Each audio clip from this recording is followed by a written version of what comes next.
이 본문은 여호수아의 가나안 정복의 과정을 기술하고 있는 내용입니다. 이 여호수아의 이스라엘군은 이 요단강을 건넌 후에 여리고와 아이성을 차례로 점령한 후에 가나안 남부 지역을 정복하고자 했습니다. 이스라엘의 그 승전의 소식은 인근 민족들에게는 굉장히 두려운 일이었습니다. 계속되는 이스라엘의 승전 소식은 예루살렘 왕이었던 아도니 세덱에게는 두려운 일이기도 했습니다. 그 가운데 자신의 왕도와 같은 기브온이 이스라엘과 하친을 맺은 소식을 접하게 되어서 가나안 남부 성읍인 헤브론, 야르못, 아기스, 에글론과 연합을 맺어서 이스라엘과 하친한 기브온을 침략함으로 인해서 이스라엘에 큰 타격을 입히고자 했습니다. 4개의 성읍이 연합한 군대를 아모리 연합군이라고 합니다.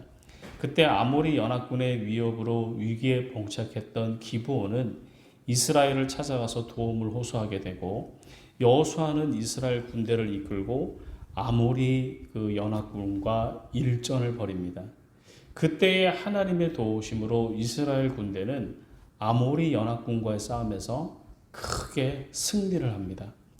이스라엘은 위기에 놓여 있었던 기브온을 도와준 것이었습니다.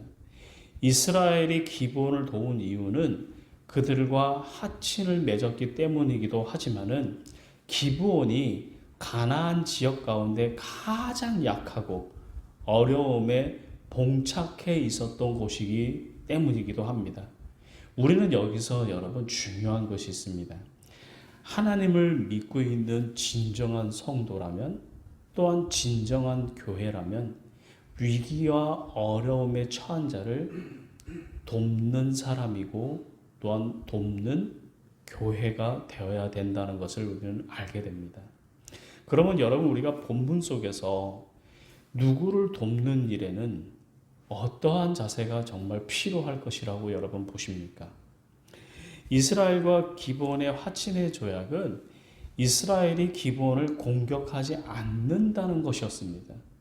그러나 화친의 과정에서 여호수아 9장에서 밝혀주는 것처럼 기브온 족속들은 자신들은 가나안 지역의 사람만이 아니라 속임수로 이스라엘에 속여서 그들과 화친을 맺었습니다. 하나님께서는 여호수아에게 가나안 정복 시에 그 지역의 모든 민족을 멸절시키라는 명을 내리셨습니다. 그러나 기브온과의 화친 과정에서 이스라엘은 하나님의 화친의 그 화친의 뜻을 엽주지를 않습니다. 이 일로 가나안 정복 후에 가나안 족속을 영원히 몰아내지 못하게 되고 가나안 땅을 결국은 이스라엘 민족이 완전히 소유하지 못하게 됩니다. 자, 비록 기브온은 이스라엘을 속였지만 이스라엘은 어려움에 처한 그들을 어떻게 했습니까? 자신을 속였던 그 기브온을 외면하지를 않았다는 겁니다. 어려움에 처해 있을 때. 그들은 이미 이스라엘의 공동체의 일원이 되어 있었고 당연히 하나님의 이름으로 그들을 보호해야 한다고 믿고 있었기 때문입니다. 여기서 우리 또 중요하죠.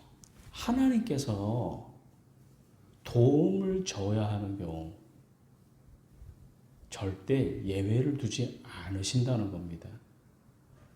이는 어떻게 보면 우리가 주님의 말씀을 동일시할 수가 있는데 여러분 우리가 너무나 잘 아는 마태복음 5장 44절의 말씀을 여러분 아십니까? 마태복음 5장 44절의 말씀은 원수까지도 사랑하라는 주님의 말씀입니다. 여기서 이 사랑하라는 헬라어 원문은 제가 누누이 든 말씀드렸지만 아가페오라고 저는 기록되어 있습니다. 이 아가페오라는 것은 자신의 희생적인 순수한 사랑을 의미합니다. 이는 원수에 대해서도 계산적인 사랑을 행할 것이 아니고 무조건적으로 그 원수에게도 사랑을 베풀라는 그 내용과 요구이기도 합니다. 이 사랑은 하나님의 무조건적인 사랑을 입었다는 확신에 찬 사람만이 행할 수가 있다는 겁니다. 여러분, 우리가 정말 제가 예전에도 말씀드린 것처럼 여러분들에게 해코지를 한 사람을 여러분 사랑할 수가 있습니까? 쉽지 않습니다. 저 또한 마찬가지예요. 저도 그런 일을 당하면요, 이 분이 나고요. 한 하루 이틀 정도는 이 분을 삭히기가 참 힘들더라고요. 그게 인간입니다. 용서가 안 돼요. 분해서. 어쩔 때는 뭐 우리가 뒤통수를 맞은 것 같은 그런 배신감도 막 느껴지지 않습니까? 그런데 그를 사랑할 수 있습니까? 쉽지 않더라고요. 그렇지만 또 시간이 지나게 되면 또 잊어버리게 되고 또 그를 도리어 내가 사랑하고 품어야 되겠구나 하는 마음을 또 갖게 되더라고요. 그게 어떻게 보면 하나님이 주시는 마음이기도 합니다. 여러분들도 마찬가지지 않겠습니까? 여러분들을 해한 사람, 여러분들에게 뒤통수를 친 사람을 어떻게 사랑할 수 있겠습니까? 그런데 주님께서는 우리들에게 정말 요구하는 것이 원수까지도 사랑하라는 그러한 말씀을 우리들에게 주십니다.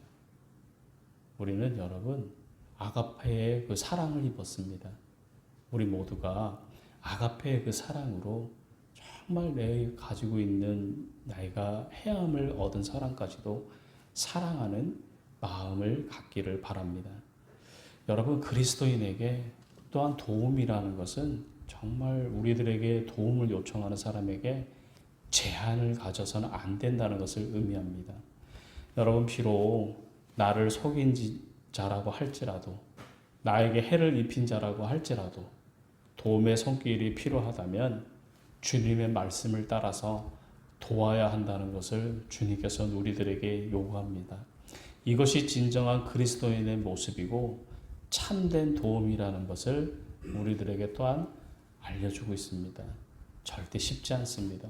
하지만 우리가 그리스도인으로서 우리가 진정한 그리스도인의 모습의 참 모습을 갖기 위해서 우리가 나를 해한 사람이라도 도움을 주기 위해서 노력하는 우리가 되었으면 좋겠습니다. 또한 도움을 준다는 것은 항상 여러분 무엇이 바탕이 되어야만 하는 줄 아십니까? 희생이 바탕이 되어야 된다는 겁니다. 이스라엘이 지금 승승장구했지만 아모리 연합군을 대적하는 일은 여러분 결코 쉬운 일이 아닙니다. 오히려 이 일로 인해서 이스라엘들이 도리어 큰 어려움을 당할 수도 있는 상황입니다. 그러나 여호수아는 아모리 연합군을 향해 나아갑니다. 본문 9절에 보니까 밤새도록 아모리 연합군과의 전투를 벌였다고 밝혀주지 않습니까? 여호수아가 자신의 그 진영이 길갈에서 기브온까지는 약 35km 정도 되는 아주 가파른 고갯길입니다. 이는 험난한 길을 그 이스라엘 군대가 밤새도록 달려갔다는 겁니다. 그들에게는 그 골짜기를 그 기본의 그 35km 되는 가파른 고갯길을 간다는 것은 상당한 부담과 피로감을 그들에게 느꼈을 겁니다. 그러나 여호수아의 이스라엘군은 위기에 처해 있던 기브온을 위해서 자신들의 그 희생을 회피하지를 않았다는 겁니다. 여러분, 야고보서 2장 15절로 16절은 참된 도움이 무엇인지를 우리들에게 알려주거든요. 내용이 이러합니다. 너희 중에 누구든지 그에게 이르되 평안히 가라, 덥게 하라, 배부르게 하라 하며 그 몸에 쓸 것을 주지 아니하면 무슨 유익이 있으리요? 사도 야고보는 도움이라는 것은 여러분 형제 자매 헐벗고 굶주릴 때만 돕는 것이 결코 유익이 아니라는 겁니다. 진정한 도움이라는 것은 이게 무슨 말이냐? 입으로만 하는 것이 아니고 도움을 줄 당사자의 눈물과 희생이 따라야 함을 강조한다는 겁니다. 그러니까 우리가 누군가를 도울 때 여러분 우리는 항상 말로만 도와서는 아무 소용이 없다는 거예요. 이게 말로는 우리가 뭔 소리든 못합니까? 저도 말로는요 잘합니다. 그런데 도움이라는 것은 말만 해서 이게 도움을 줄 수가 있는 것이 아니고 내가 내 자신 스스로가 희생을 해야만 된다는 것이죠. 또한 내가 희생을 해서 그 사람을 도울 때에 그가 진정한 그리스도인이 된다는 겁니다. 또한 마지막은 이 하나님께 함께 하심을 알아야 된다는 거죠.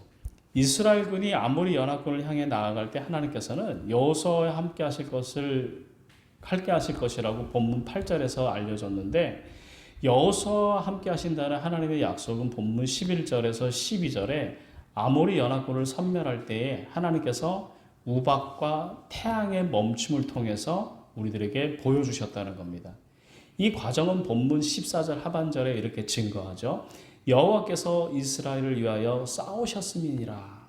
이 싸우셨다는 히브리 원문은 닐르함이라고 되어 있거든요. 근데 이 닐르함이라는 것은 능동태 분사형입니다. 능동태 분사형. 이것을 쉽게 말하면 무슨 말이냐면 계속적인 진행을 이뤄가고 있다는 것을 의미하거든요. 이를 해석해 보면 하나님께서는 여러분 과거에만 우리들을 위해서 싸우고 계시는 게 아니라는 거죠.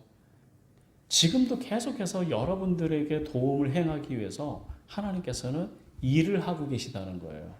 계속해서 도움을 주고 우리를 위해서 싸우고 계시다는 것을 의미한다는 거죠.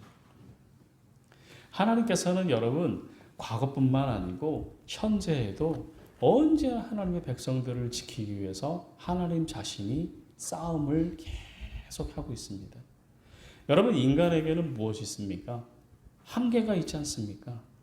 우리가 아무리 누군가를 돕는다고 해도 결국은 그 도움을 완성할 분이 누구냐? 인간이 아니에요. 하나님이라는 겁니다. 우리가 하나님의 하나님이 도움의 완성이라는 사실을 잊게 된다면 인간이 행하는 그 도움이라는 것은 자신의 그 욕망과 연민만을 채우기 위해서 다른 애들에게는 우리가 의도하지도 않게끔 상처를 줄 뿐이라는 겁니다. 그러나 나를 위해서 계속 싸워주시는 하나님이 함께 하심을 우리가 의지한다면 그 도움이라는 것은 지속적인 도움과 모든 것을 다 선으로 이루어 간다는 겁니다. 여러분, 우리는 나에게 피해를 주고 나를 속인 자라고 할지라도 도움의 손길이 필요한 자라면 그 도움을 외면하지 않았으면 좋겠습니다. 또한 그 도움을 외면하지 않는 그리스도인이 되기를 원합니다. 또한 그 도움은 반드시 자신의 희생 위에서 세워져 간다는 것을 잊지 않으시는 그리스도인들이 되기를 원합니다. 또한 그 도움이라는 것은 유한한 인간의 한계로는 불가능하기 때문에 하나님께서 언제나 함께 하신다는 것을 믿을 때에만 가능하다는 것을 또한 잊지 않으시기를 바라겠습니다. 이 모든 것은 하나님께서는 과거도 현재도 나를 위해서 지금 이 순간에도 계속해서 돕고 계시기 때문이라는 것, 그것 또한 잊지 않고 살아가는 우리가 되기를 간절히 기원하겠습니다. 기도합니다.